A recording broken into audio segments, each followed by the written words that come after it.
Buenos días, querida familia en Cristo y amigos que están sintonizando esta mañana el canal de la Iglesia Aposento Alto Noroccidente. Queremos agradecerle al Señor la oportunidad que nos da hoy de seguir estudiando su palabra. Estamos estudiando el Evangelio de Lucas.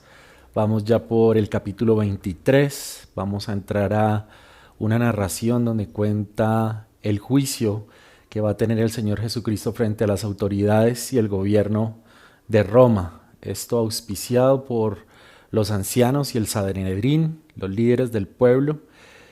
Y frente a esta situación van a haber muchos cuestionamientos, no solamente de lo que sucede con un justo, sino también en nuestras vidas.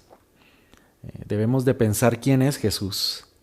Y oro para que en esta mañana Dios pueda mostrarnos a través de su Santo Espíritu quién es Jesús para cada uno de nosotros. La invito para que el Espíritu Santo nos guíe, nos instruya y disponga nuestros corazones. Oremos. Amado Padre, gracias por tu fidelidad, tu amor inagotable. Gracias porque tienes control de cada aspecto que pasa en la vida de los seres humanos, en nuestras vidas. Queremos darte las gracias por tu Hijo Cristo, por Jesús de Nazaret. Gracias por lo que nos dejaste escrito en la Biblia, para que nosotros también pudiéramos, Señor, comprender quién es Él. Nosotros sabemos que Él es tu Hijo, que Él es Dios, y oramos para que en esta mañana tú nos ayudes a que esa verdad sea realidad en nuestras vidas. Que dejemos de ser solamente personas que simpatizan con un hombre o que ven su inocencia o que necesitan algo de él, sino que veamos en él la verdad, la vida, que te podamos ver a ti, Padre. Oramos para que nos ayude, Señor, en esta mañana. En el nombre de tu Hijo Jesús te lo pedimos. Amén. Vamos, acompáñenme para el Evangelio de Lucas, donde vamos a tener nuestra lectura. Entonces, Evangelio de Lucas, capítulo 23. Y vamos a estar leyendo desde el versículo 1 hasta el versículo número 12. Hay tres temas importantes aquí que van a pasar. Uno de ellos va a ser que los motivos por los cuales van a acusar al Señor Jesucristo frente al gobierno romano. El segundo tema ahí va a ser el veredicto que dan estos juicios que hacen los gobernadores romanos frente a la vida de Jesús, sus obras. Y el punto número 3 es: ¿quién tiene el derecho a gobernar en tantos juicios? Capítulo 23 de Lucas, versículo 1. Levantándose entonces toda la muchedumbre de ellos, llevaron a Jesús a Pilato y comenzaron a acusarle, diciendo: a este hemos hallado que pervierte a la nación y que prohíbe dar tributo a César, diciendo que él mismo es el Cristo, un rey. Entonces Pilato le preguntó diciendo: ¿eres tú el rey de los judíos? Y respondiéndole, él dijo: tú lo dices.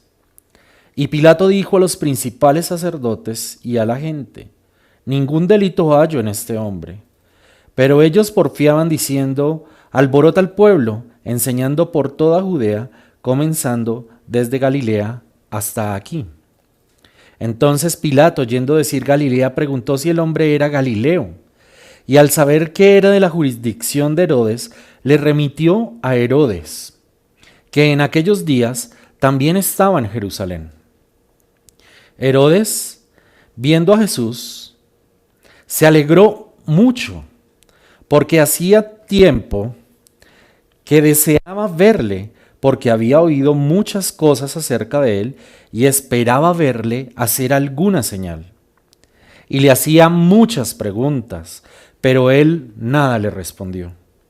Y estaban los principales sacerdotes y los escribas acusándole con gran vehemencia Entonces Herodes con sus soldados le menospreció y escarneció, vistiéndole de una ropa espléndida, y volvió a enviarle a Pilato. Y se hicieron amigos Pilato y Herodes aquel día, porque antes estaban enemistados entre sí. Hasta ahí es la lectura de la narración histórica que vamos a estudiar en esta mañana. Encontramos 5 personajes allí. Están en la asamblea de los principales sacerdotes, están los ancianos del pueblo, que serían uno de los personajes. Otro es el gobernador Pilato, otro es el gobernador Herodes, el Señor Jesucristo y nosotros que estamos leyendo ese texto en esta mañana. Inicialmente vemos los motivos de la acusación frente al gobierno romano.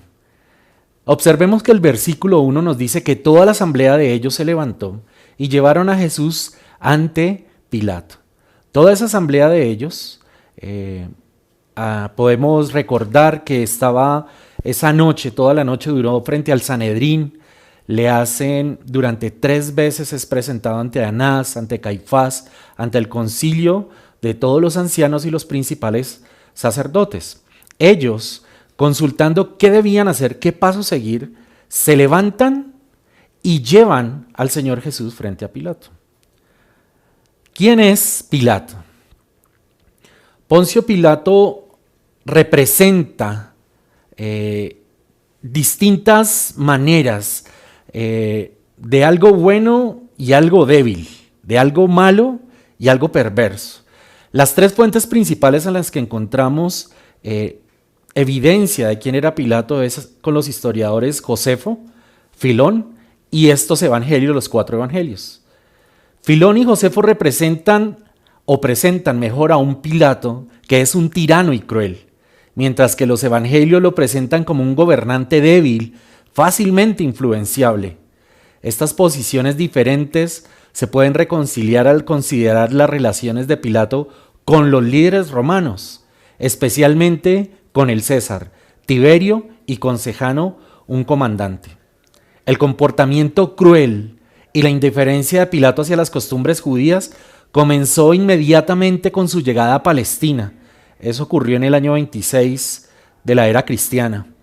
Obtuvo su posición a través de su mentor Sejano, quien era comandante de la Guardia Pretoriana y de quien se sabía odiaba a los judíos. Él es su mentor.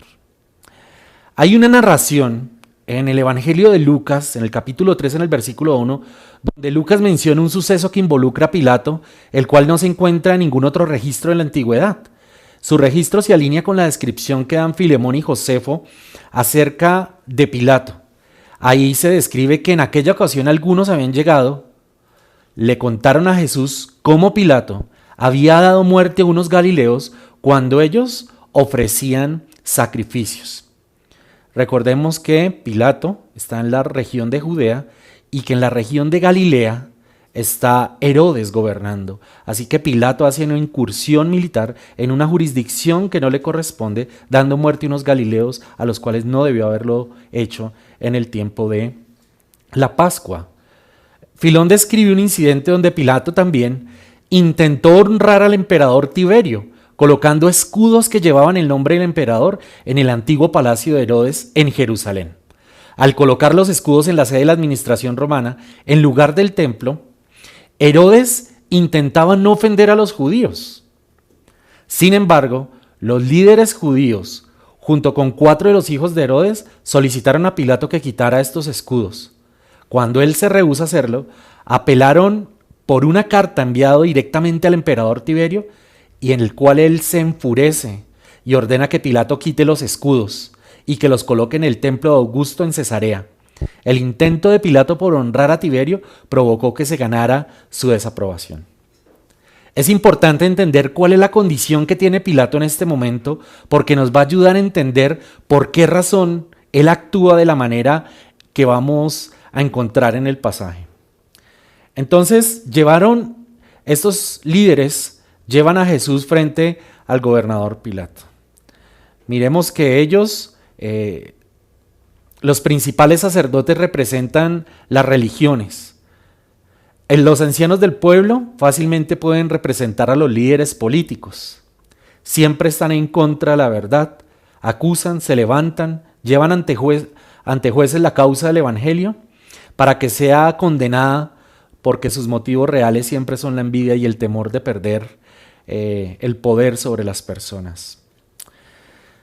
El versículo 2 dice que comenzaron a acusar a Jesús diciendo: hemos hallado que éste pervierte nuestra nación, prohibiendo pagar impuesto a César y diciendo que él mismo es Cristo, un rey.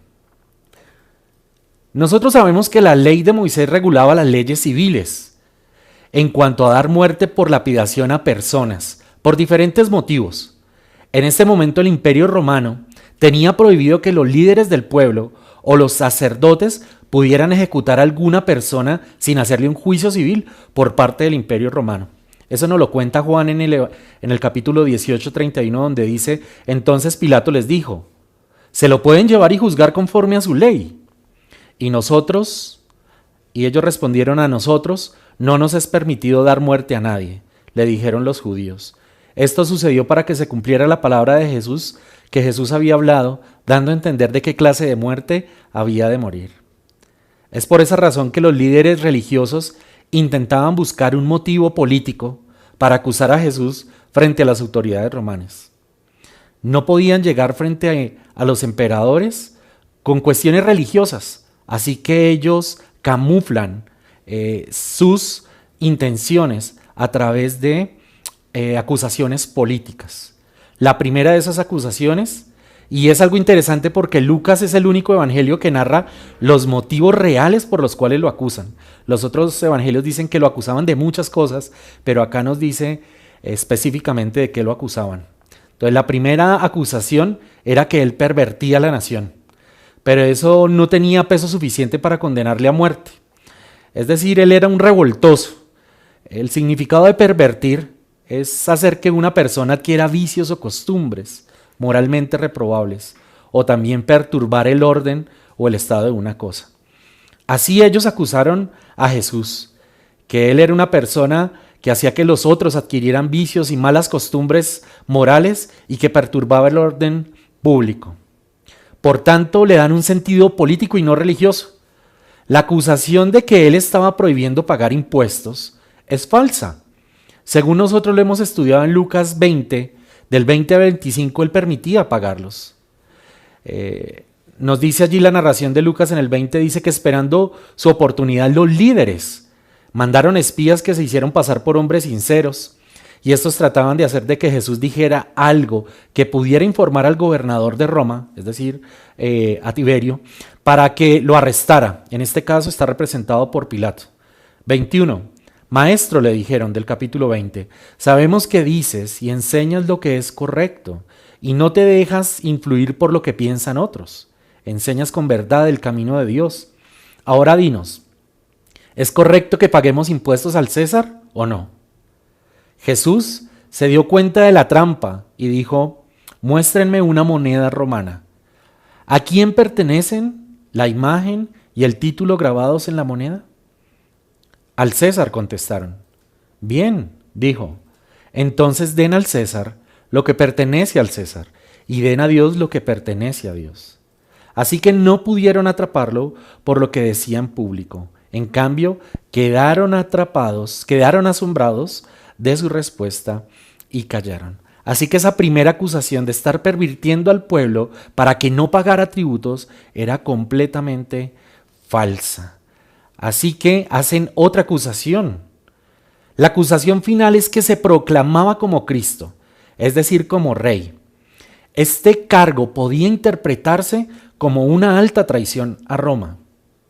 Al acusarlo de que él decía ser rey, lo colocaba como un enemigo público contra el Imperio Romano. Sin embargo, Pilato entiende el motivo real de los líderes judíos. Y eso nos lo muestra Marcos 15:10. Dice: porque sabía que los principales sacerdotes lo habían entregado por envidia. El gobernador Pilato tenía que hacer un justo juicio, escuchar las versiones, preguntarle al acusado y sacar sus conclusiones. Y él efectivamente se da cuenta que los principales sacerdotes y los líderes del pueblo están llevando a Cristo con falsas acusaciones y se da cuenta que el móvil de ellos es la envidia. ¿Has sentido alguna vez envidia por alguien? La envidia es un sentimiento mental, o es un sentimiento, un estado mental mejor, en el cual existe dolor. Hay desdicha por no poseer uno mismo lo que tiene otra persona. Sean bienes, sean cualidades superiores u otra clase de cosas tangibles y también intangibles. La envidia es definida como un sentimiento experimentado por aquel que desea intensamente algo poseído por otro. La envidia daña la capacidad de gozar y de apreciar lo que posee uno mismo, lo que Dios le ha dado. Es el factor más importante del socavamiento de los sentimientos como el amor, la ternura, la gratitud. La envidia es un sentimiento enojoso contra otra persona que posee o goza de algo deseado por el individuo envidioso, quien tiene el impulso de quitárselo o dañarlo. ¿Has sentido esto alguna vez? ¿Envidia? ¿Querer poseer algo que tiene otra persona y tratar y procurar de hacerle daño o quitárselo? Si has padecido alguna vez de este sentimiento, es importante que luches contra él. Y la primera forma de hacerlo es dejar de compararnos con los demás, dejar de compararse con el otro. Debemos de compararnos con Cristo.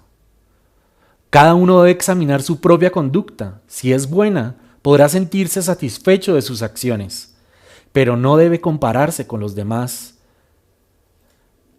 Eso nos dice Gálatas 6:4. Romanos nos dice en el 12:3 que ninguno piense de sí mismo más de lo que debe pensar. Antes bien, cada uno piense de sí con moderación, según los dones que haya dado junto con la fe Dios. El que ama tiene paciencia en todo y siempre es amable. El que ama no es envidioso, ni se cree más que nadie, no es orgulloso. Es importante para dejar la envidia que dejemos de juzgar, dejemos de mirar al otro. Ellos llevaron al Señor Jesús a un juicio, lo estuvieron juzgando toda la noche y procuraban a toda costa darle muerte. Querían quitarle eso que tenía y era la aprobación del pueblo, porque no enseñaba como ellos, él enseñaba como quien tiene autoridad, con amor. Juan dice que lo vio lleno de gracia, de verdad, de fidelidad. La primera carta de Pedro, en el capítulo 2, 21 al 23, nos dice que Cristo sufrió por ustedes, dándoles un ejemplo para que sigan sus pasos. Cuando le insultaban, no contestaba con insultos. Cuando lo hacían sufrir, no amenazaba, sino que se encomendaba a Dios que juzga con rectitud. Si alguien quiere sentirse importante en algo, que sea por creer en el Señor. La persona que merece aplausos no es la que habla bien de sí misma, sino aquella de quien el Señor habla bien. Analicemos un segundo nuestro corazón y nuestra mente. En nuestras acciones de esta última semana, ¿podría Dios hablar bien de nosotros? Él que es el juez justo, que juzga con verdad, ¿podría decir que nosotros hemos obrado bien esta última semana con respecto a Jesús y a nuestro prójimo? Si no es así, es importante que empecemos a ver las cosas con claridad. Pablo diciéndole a Timoteo en su primera carta, nos dice que la gran ganancia, gran utilidad, es la piedad acompañada de contentamiento. Y también el autor a los Hebreos nos dice que sea el carácter de ustedes sin avaricia, contentos con lo que tienen, porque él mismo ha dicho, nunca te dejaré ni te desampararé. Hebreos 13:5. La envidia fue el móvil real por el cual los líderes del pueblo y los ancianos y los líderes de los sacerdotes llevan a Jesús frente a Pilato. El versículo 3 es interesante. Pilato le pregunta a Jesús, ¿eres tú el rey de los judíos? ¿Tú lo dices?, le respondió Jesús.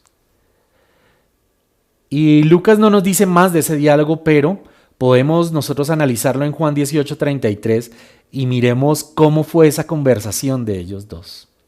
En el Evangelio de Juan capítulo 18:33, Pilato entró al pretorio y llamó a Jesús y le preguntó: ¿eres tú el rey de los judíos? Y Jesús le respondió: ¿esto lo dices por tu cuenta o porque otros te lo han dicho de mí? Y Pilato contestó: ¿acaso soy yo judío? Tu nación y los principales sacerdotes te entregaron a mí. ¿Qué has hecho? Jesús le respondió: mi reino no es de este mundo. Si mi reino fuera de este mundo, entonces mis servidores pelearían para que yo no fuera entregado a los judíos.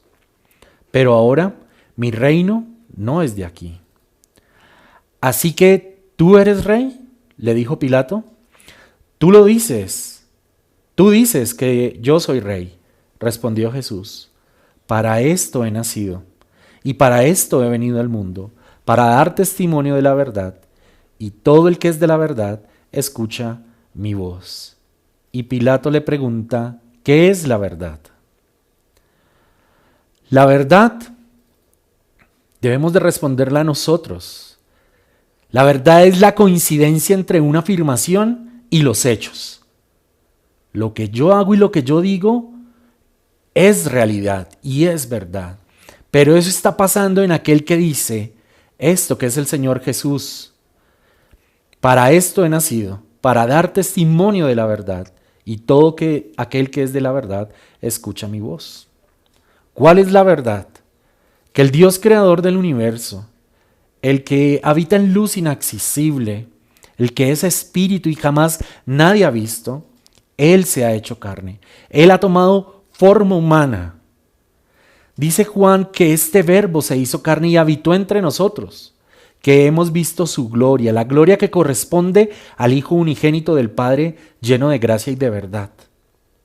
Esa verdad afirma ser el camino, la verdad y la vida, y que nadie podrá llegar al Padre, a Dios el Padre, si no es a través de Él. La verdad es la suma de la palabra de Dios, el eterno juicio de su justicia. Esa es la verdad. Entonces, en el versículo 4, Pilato dijo a los principales sacerdotes y a la multitud: no encuentro delito en este hombre. Pero ellos insistían diciendo: él alborota al pueblo, enseñando por toda Judea, comenzando desde Galilea hasta aquí. Cuando Pilato oyó esto, preguntó si el hombre era Galileo. Al saber que Jesús pertenecía a la jurisdicción de Herodes, lo remitió a Herodes, que también estaba en Jerusalén en aquellos días.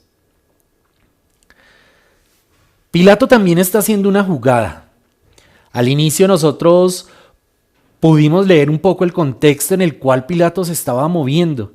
Tenía un fuerte enfrentamiento contra Herodes por haber dado muerte a unos galileos en la jurisdicción de él. Por otra parte, él, queriendo agradar al emperador Tiberio, coloca unos escudos con unas imágenes de él en un lugar que no debió haberlos colocado, lo cual molestó a los sacerdotes y al pueblo judío porque sus leyes les prohibían colocar una imagen alguna en la ciudad santa de Jerusalén. Así que Herodes tenía más tacto y conocía más las costumbres de la nación judía que lo que conocía Pilato de ellos. Entonces, al entregar a Jesús a Herodes, Antipas no podría darle al emperador Tiberio un reporte negativo sobre Pilato. Recordemos que en la anterior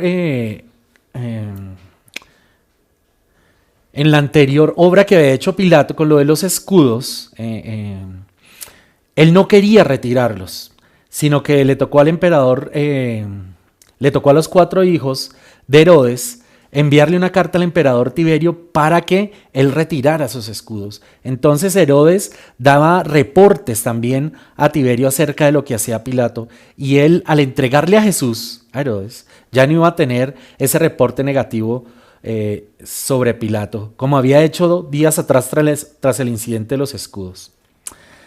Es preferible comprender las acciones de Pilato registradas en los evangelios a la luz de la ejecución de Sejano y del incidente de los escudos, los cuales ocurrieron después del año 31. Para entonces Pilato se reportaba aún al emperador que deseaba evitar agravar las sensibilidades judías.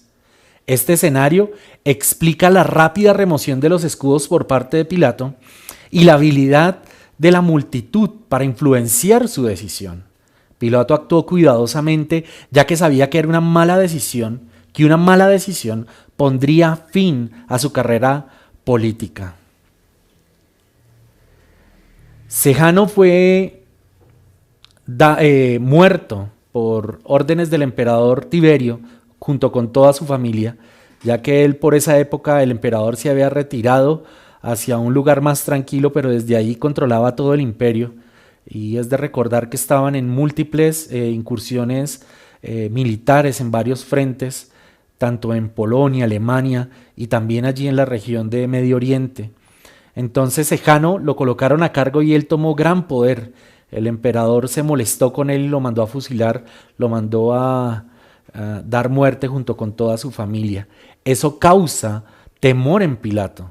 Eso causa también que él tenga cuidado de lo que está haciendo frente al otro gobernador que está allí, que es Herodes. Herodes tiene, aparte de ser gobernador, él tiene un título de rey. Eso lo hemos leído varias veces en los evangelios. Él es el que mata a Juan el Bautista. Él es el que dice allí que quería ver a Jesús. Miremos el versículo 8 de Lucas 23.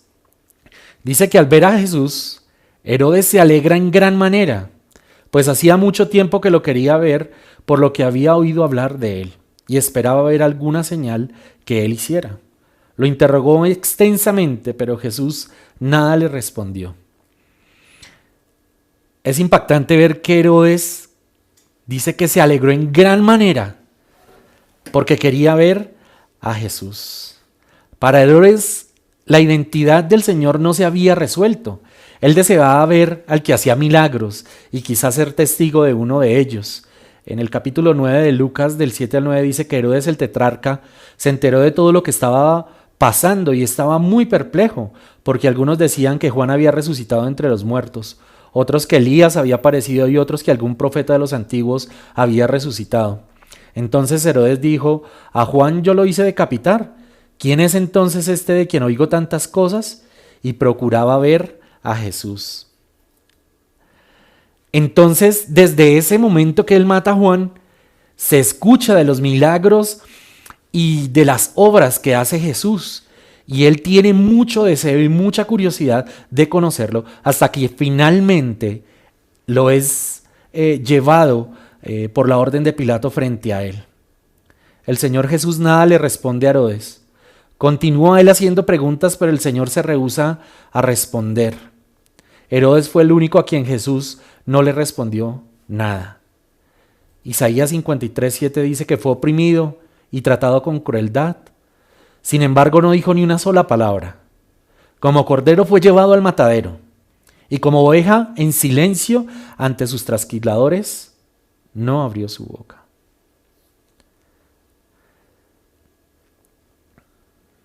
En el versículo número 10 de Lucas 23, continuemos con la lectura, dice que los principales sacerdotes y los escribas también estaban allí y lo acusaban con vehemencia. Entonces Herodes con sus soldados, después de tratar a Jesús con desprecio y burlarse de él, lo vistieron con un espléndido manto. Después Herodes lo envió de nuevo a Pilato. Herodes se molestó con el silencio de Jesús y después de interrogarlo, se burló de él, en anticipación a la tortura que él iba a sufrir a manos de Pilato. Mateo 27, 28, 31 nos dice que los soldados del gobernador llevaron a Jesús al pretorio. Se reunieron alrededor de él toda la tropa romana.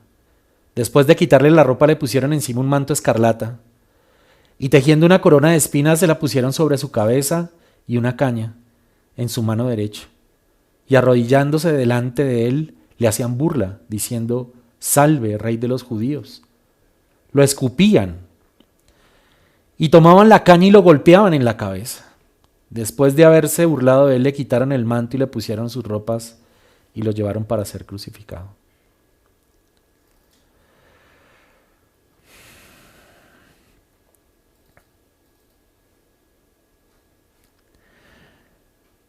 Estamos viendo los tres temas importantes que están aconteciendo aquí en este pasaje. El primero de ellos es la acusación, los motivos de la acusación frente al gobierno romano. Ya hemos analizado que ha pasado por tres momentos frente a los líderes judíos y los principales sacerdotes. Y ahora pasa tres momentos también, uno ante Pilato, otro ante Herodes y vuelve nuevamente ante él. ¿Cuál fue el veredicto de estos dos gobernadores romanos? Era lógico. Ellos dos tenían la facultad de juzgar, de hacer justicia. Tenían la facultad de llevar a cabo la veracidad de ese juicio y poder ver que todo lo que estaban haciendo los ancianos y los principales sacerdotes era una mentira. El veredicto de los dos gobernadores romanos nos lo dice Lucas 23:14 y les dijo: me han presentado a este hombre como uno que incita al pueblo a la rebelión, pero al habiéndolo interrogado, yo delante de ustedes no he hallado ningún delito en este hombre de las acusaciones que hacen contra él. Y el versículo 15 nos dice: ni tampoco Herodes, pues nos lo ha remitido de nuevo, ya que nada ha hecho que merezca la muerte. Mateo 27, 22 nos dice que Pilato les dijo: ¿qué haré entonces con Jesús llamado el Cristo? Que sea crucificado, dijeron todos. Pilato preguntó: ¿por qué? ¿Qué mal ha hecho? Pero ellos gritaban aún más: sea crucificado. El versículo 24 dice que viendo Pilato que no conseguía nada, sino que más bien se estaba formando un tumulto, tomó agua y se lavó las manos delante de la multitud diciendo: yo soy inocente de la sangre de este justo, allá ustedes. Juan 19:5 dice que cuando Jesús salió afuera llevaba la corona de espinas y el manto púrpura y Pilato les dijo: aquí está el hombre. Cuando lo vieron los principales sacerdotes y guardias gritaron: crucifícalo, crucifícalo. Pilato les dijo: ustedes pues lo toman y lo crucifican, porque yo no encuentro ningún delito en él. Los judíos le respondieron: nosotros tenemos una ley y según esa ley debe morir porque pretendió ser el Hijo de Dios. El versículo 12 del capítulo 33 dice: y se hicieron amigos Pilato y Herodes aquel día, porque estaban enemistados entre sí. Ya hemos visto por qué era el motivo de la enemistad. Tendríamos que hacernos una pregunta: ¿quién tiene derecho a gobernar? Jesús es presentado delante de muchas autoridades. Hay 4 tipos de autoridades en este pasaje. Está la autoridad religiosa, la autoridad social, la autoridad política y está también un gobierno. El que tiene todo derecho a reinar, porque es el Rey de los reyes y el Señor de los señores, es el único al cual se le quita este derecho soberano que tiene. Él había dicho: yo he nacido para esto. Le preguntaron: ¿tú eres rey? Y él dijo: yo nací para esto. Para esto he venido al mundo, para dar testimonio de la verdad. Todo el que es de la verdad, escucha mi voz. Encontramos diferentes personajes en el texto, en la narración bíblica. Encontramos a unos líderes que por envidia entregaron al Señor. Está un gobernador Pilato, y en la medida que yo les voy haciendo esta narración, piense por un segundo o analice su vida a la luz de la palabra de Dios. ¿Qué clase de personaje es usted en esta historia de Jesús? Pilato era un gobernador tirano y cruel, era fácil de influenciar, no tomaba partido de la justicia, fácilmente cede ante la maldad, Prefiere no tomar decisiones que afecten su vida, ni social, ni económica, ni política. Cuando se encuentra con Jesús, encuentra la justicia y la verdad, pero rechaza su enseñanza y desprecia su voz. Herodes es un personaje inmoral, mundano, desea satisfacer su curiosidad que ve en el Señor Jesús. Estaba muy feliz de verlo, estaba muy alegre, dice que le dio una alegría inmensa cuando llegó delante de él, pero lo veía simplemente para diversión, como un bufón de palacio, como un mago que estaba dispuesto a traer alegría momentánea y a darle señales para que él se alegrara como un milagro. Él al ver a Jesús, al ver que Jesús no cumple sus caprichos ni sus deseos, lo menosprecia, se burla, lo humilla, despreciando el regalo que Dios ofrece a través del Señor Jesús. Y podríamos estar nosotros en los zapatos de estos personajes muchas veces, tratando de esperar que de Jesús provenga un milagro, que proveniera algo que satisfajera nuestras necesidades. Pero no lo vemos a Él como el justo, como el santo, como el rey que debe de gobernar. Falta aquí otro personaje que somos nosotros. Y por obvias razones, falta el personaje más importante que es el Señor Jesús. El Señor Jesús se presenta cada mañana delante de nosotros. Cada día se presenta Él delante nuestro, diciéndonos que Él es la verdad, diciéndonos que si escuchamos su voz, pertenecemos a esa verdad. Hoy día en la sociedad se dicen muchas mentiras y ahora tienen muchos medios de comunicación para decir muchas mentiras que engañan a las personas. Nosotros deberíamos de estar atentos, pendientes de escuchar la voz del Señor, de contemplar su gloria, porque Él es lleno de gracia y de majestad, que Él es el único camino hacia la vida eterna. Y aún luego de la muerte física, Él promete la resurrección de los muertos. Su santa palabra, la Biblia, es un libro en el cual podemos aprender acerca de su eterno juicio y de su justicia. El justo está siendo juzgado. El que tiene todo el derecho a juzgar está siendo condenado por manos de hombres perversos. Nosotros podemos comportarnos como cualquiera de estos personajes que aparecen en esta narración bíblica.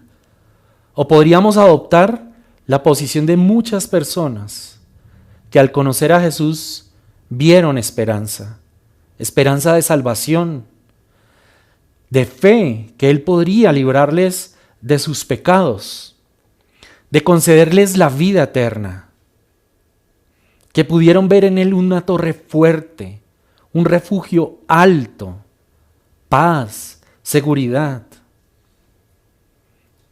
La Biblia nos enseña que nadie ha tenido mayor amor que este, el que tuvo Jesús, en poner su vida por nosotros. Que se ha ofrecido una sola vez por nuestros pecados para quitarlos por medio, del medio, entre Dios y nosotros, ofreciendo salvación a todos aquellos que esperamos en Él. Hoy que estamos estudiando este texto, ¿cómo ves a Jesús esta mañana? ¿Quién es para ti? ¿Un hombre inocente, un hombre bueno, un hombre justo, pero no tomas partido por Él? ¿Ves a Jesús que tiene el derecho a gobernar tu vida? ¿Que Él es Dios, que Él es Rey, que Él es Señor? ¿Que Él puede tomar las decisiones por ti y para su gloria? ¿O simplemente ante la presión social, ante la vanagloria, cedes y te alejas de Él y permites que sea condenado? Amar a Cristo significa atender a su palabra y obedecerla. El que tiene mis mandamientos y los guarda, ese es el que me ama. Y el que me ama será amado por mi Padre. Yo le amaré y me manifestaré a Él, dice Juan 14:21. El prestar atención a su palabra y poner por obra sus mandamientos es mejor que los sacrificios. Yo les animo, queridos hermanos, queridas hermanas, amigos que están viendo esta transmisión, que al ver a Jesús en esta mañana, podamos nosotros caer de rodillas frente a Él y reconocer que Él es el Rey del reino de los cielos y que Él reina genuinamente en cada creyente que quiera ser parte de ese reino, de hacer su voluntad. Quiero terminar con el pasaje de Isaías 53:7 que dice: fue oprimido y tratado con crueldad, sin embargo no dijo ni una sola palabra. Como cordero fue llevado al matadero y como oveja en silencio ante sus trasquiladores, no abrió su boca. Al ser condenado injustamente, se lo llevaron. A nadie le importó que muriera sin descendientes, ni que le quitaran la vida a mitad de camino. Pero le hirieron de muerte por la rebelión de mi pueblo. Él no había hecho nada malo y jamás había engañado a nadie, pero fue enterrado como un criminal. Fue puesto en la tumba de un hombre rico. Formaba parte del buen plan del Señor aplastarlo y causarle dolor. Sin embargo, cuando su vida sea entregada en ofrenda por el pecado, tendrá muchos descendientes. Disfrutará de una larga vida y en sus manos el buen plan del Señor prosperará. Cuando vea todo lo que se logró mediante su angustia, quedará satisfecho. Y a causa de lo que sufrió, mi siervo justo hará posible que muchos sean contados entre los justos, porque Él cargará con todos los pecados de ellos. Yo le rendiré los honores de un soldado victorioso, porque se expuso a la muerte, fue contado entre los rebeldes, cargó con los pecados de muchos e intercedió por los transgresores. Esta es la verdad, queridos amigos, que Cristo ha dado su vida por nosotros, que Cristo ha colocado un camino para llegar a la vida eterna y para el perdón de nuestros pecados y de nuestra rebelión contra Dios.